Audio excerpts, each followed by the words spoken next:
We're going to talk about 9 procurement skills that will never lose their importance. See, I think it's really easy to get into this mindset that AI, especially Gen AI, is a silver bullet. It's going to solve all of our problems. We don't really need to have knowledge. I think the complete opposite. I think that the knowledge of procurement is only going to become more important. It's going to be needed more than ever, and deep expertise in any of these 9 areas is great. I actually think the complete procurement professional, the digital procurement pro of 2024 onwards, needs to have all of these skills in abundance, right? So let's start off with skill number 1, and that is strategic sourcing. So strategic sourcing fundamentally is about finding the best supplier at the best total cost. So total cost of ownership comes into it, using the most efficient process, typically a competitive procurement process to find these suppliers. And I would say it's a differentiator between just purchasing. So with purchasing, you'll typically go out to like one, 2, 3 suppliers, you'll get a bit of a quote from them, and then you'll put a purchase order out with them. But with strategic sourcing, you're thinking about all of the market intelligence at the start. You're really analyzing the market. You're trying to find opportunity there. You're thinking about your contracting terms, your positions very early on, and you're building all of this into the front end of the process. So it's just a far more in-depth approach to finding the correct supplier. And even with tech in the space, now, is it ultimately going to do a lot of this for you? You need to be able to understand it. You need to be able to trust that it's gone out, it's gone away, and it's done this for you. So I'm a big fan of strategic sourcing. It's a really great way to reduce spend, save a lot of money, and, well, like procurement 101, cut costs or reduce costs, savings. And I think strategic sourcing is probably the best way to do that. Skill number 2 is supplier relationship management. SRM is often the acronym that is used here. So now this is all about the effective segmentation of your suppliers. So like, say we have 100 suppliers, which of those 100 suppliers do we ultimately care about? And I would suggest that your ratios need to be like on point here. So you're not going to actively manage any more than 10 of these suppliers. So perhaps your first job here is to segment your top 10 suppliers, and that's where all of your, 80% of your attention is going to be. You've then got 20 other suppliers that need some care, some love, some attention, some relationship building. Perhaps some of those will move into that top 10 at some point. They need some nurturing, and maybe you give them about 18%. And then you've got your tailspin, the more transactional suppliers, and you're going to spend 1 to 2% of your time with those. That's a really key part of supplier relationship management that I think a lot of people just kind of skip over. It's like, it's actually knowing where to put your focus within your supply chain.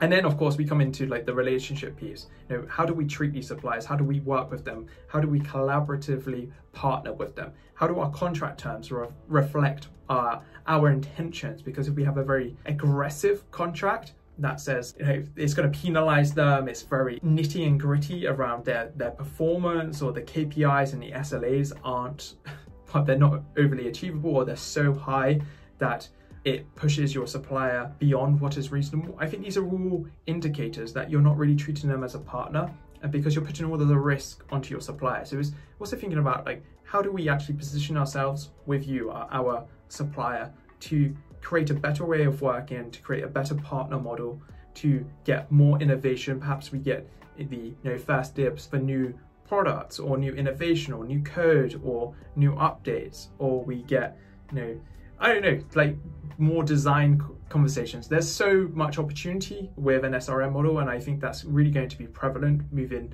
into 2024 hopefully as we automate a lot of the rubbish work that procurement doesn't want to be involved in. Data analysis is a key skill, and it's actually getting easier.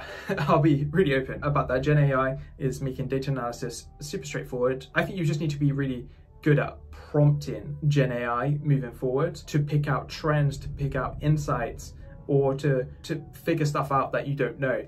But I would say you need to at least have a decent understanding of how you can use data to tell you stuff, to inform you of what your suppliers are doing, of risks, and how you can package all of that up and share it with people across your business. I think that's a really underrated skill that every procurement professional should know, and I think Gen AI is really going to augment and strengthen your ability to do this. Contract management is skill number 4. I think this is bread and butter skill set that every procurement professional should have, and time and time again, I've worked with hundreds, maybe thousands of procurement professionals over the years. I would say about 10% of the people I've worked with are good at contract management. And I'm talking about pre-signature and post-signature contract management. I've done videos about contract management that you can go and check out. I'll leave some links in the description or on the screen now, but make sure you are skilled at contract management going forwards. In the same light, really, skill number 5 is all about risk management. I can't tell you how often I speak to people and they don't understand risks, or they tell me, oh, we've got this risk, and I inquire about it, but it's been happening for like 6 months. It was known before the contract. I'm like, that isn't a risk. If you know about it in the first place, that's an active issue. That's something that you should be dealing with already. A risk is something that is yet to happen, that could happen. And there's plenty of ways to mitigate risks or to prevent risks from happening, or to get data from a procurement tech standpoint about what risks could emerge or what risks are actually emerging. So I would say, and maybe I'll caveat slightly, I think we should change this to a proactive risk management instead of reactive risk management. I think most people do a bit of reactive risk management. We need to change that. It needs to be proactive. Skill number 6 is one that I'm confident is going to be relevant always as within human society, but just seeing what Pactum AI is doing with negotiation is incredible. I still think we need to understand the art of negotiation, and that's about getting the best total cost of ownership with every single one of our suppliers, when to push, when to relent, when to walk away. We really need to understand all of this. And for me, the only way you really understand this is not through textbooks, it's not through MSIPs or SIPs courses, it's getting in the ring with your suppliers and negotiating with them and figuring it out on the fly. I think learning from experience with negotiation is the best method. Skill number 7, and this maybe this one maybe doesn't deserve its place in here because I'm saying these are kind of traditional skills. And this one, I would say now should be considered a traditional skill, but we're still so far behind. That's having a technical proficiency when it comes to procurement. What do I mean by this? It means understanding the impact that digital procurement tech can have on your organization, to use it to do procurement better than ever. And I still think nowhere near enough people have this skill, but it is just going to be a bread and butter skill that you absolutely have to have if you want to succeed in procurement moving forwards. If you don't have this and you're relying on some of these other legacy skills, traditional skill sets that are still super important, I don't think you're going to go very far as a procurement practitioner moving forwards as we go throughout the 2020s. I think your career is pretty much done for, to be honest. So really prioritize this. How do you get that? That's potentially a whole nother video on that, but you need to really prioritize in 2024 working with an organization that is using digital procurement or getting into an organization that's about to go out to market to procure some digital procurement tech. Skill number 8 is change management, being able to influence change positively within your business, whether it's in your team, business-wide, at all different levels of the hierarchies that exist within a organization. I think this is such an underrated skill. Whenever you're trying to change something in procurement, and I think procurement fundamentally has to change to survive and remain relevant in 2024 onwards, then you need to be a master of change management, which is bringing everyone along at the start of the journey all the way through to the end, and also understanding not just procurement's needs, but everyone else's in the business and how procurement can really satisfy the delivery of its services to the business. So yeah, change management is a huge one. I don't think it's going away.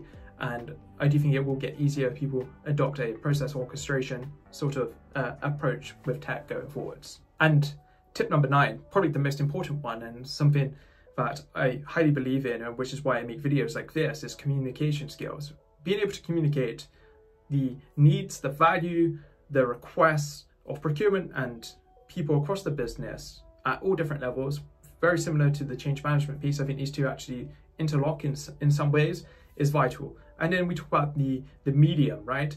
Can you write well? Can you speak well in person? Can you speak well on video? Can you speak well on Zoom calls, on Slack?